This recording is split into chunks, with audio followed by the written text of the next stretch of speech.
Salut à tous, je vais vous proposer maintenant de découvrir le tool Tile. Tile se trouve dans la partie préparation des données, ici tout à la fin. Donc pour cela, on va d'abord dans l'onglet Input, Output, sélectionner un fichier. Le fichier qu'on va utiliser se trouve dans les données d'Alterix. Donc on peut revenir en arrière.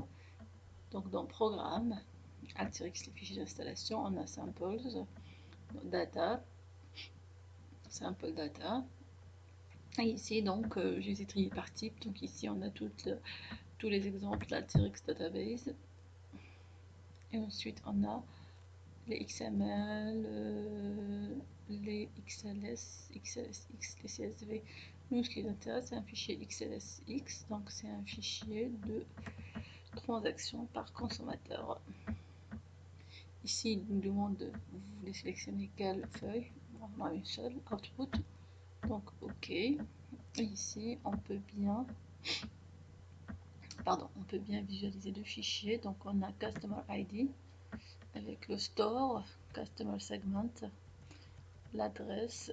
Et nous, ce qui nous intéresse cette fois-ci, c'est le nom des visites plus le temps spend dans le magasin. Donc, le temps que le consommateur est resté, donc combien de temps il est resté dans un magasin et dans un magasin. Donc, pour cela, donc Tile va nous permettre de bien distinguer les consommateurs qui sont restés le plus longtemps au magasin, par exemple. Donc pour commencer, on va lier les deux. Donc en entrée, donc on a notre fichier et ici on va choisir la méthode Smart Tile. Ici, donc, on s'intéresse d'abord au nombre de visites. Donc run. Donc ici, en le cliquant, on constate bien que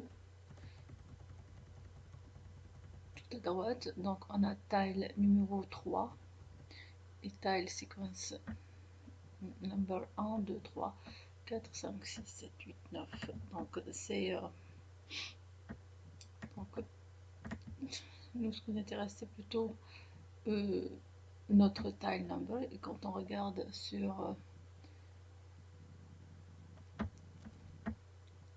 le site d'Alterix, on remarque bien que tile permet d'assigner une valeur à une donnée en se basant sur le rang de cette donnée-là. Et il y a 5 méthodes, nous on va s'intéresser à la méthode la plus basique, tile number.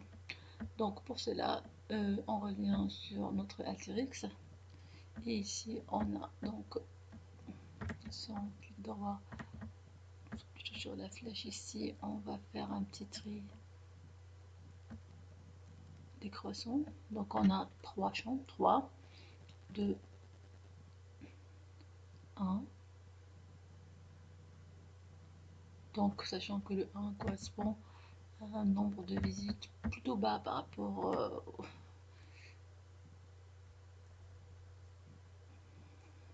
au reste de consommateurs. Et on a aussi -1 pour des consommateurs qui ont effectué une seule visite, 0 pour ceux qui ont effectué 2 ou 3 visites. Donc c'est vraiment donc de -1 à 3 pour nous, c'était cette répartition là. Donc on va sélectionner maintenant un select tool dans favoris. Donc le select se trouve bien ici au milieu. Un petit souci avec ma souris je pense. Donc on revient sur notre workflow. Donc ici selection tool, hop. Et ici on n'a pas besoin de la séquence. Ici on va le renommer en par exemple visits group, puisque c'est un range par rapport au nombre de visites. Ok, on peut effectuer aussi également un tile par rapport au temps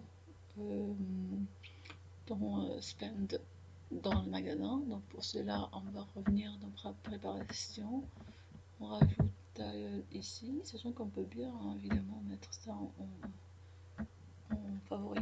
Donc ici, on va changer visiteur. On va nommer Spend Group. Pareil, on va rajouter dans Favoris un onglet Sélection, Tool Sélection. Et ici, on va enlever Tile Séquence parce que ça n'intéresse pas. Et ici, on va le renommer en Spend Group. De cette façon, on pourra savoir le temps passé dans le magasin. Et là, on va lancer ça. Et ici, on pourra visualiser. On pourra visualiser le fichier. Donc, pour chaque consommateur, par exemple pour celui-ci, donc il a un plus grand nombre de journées par groupe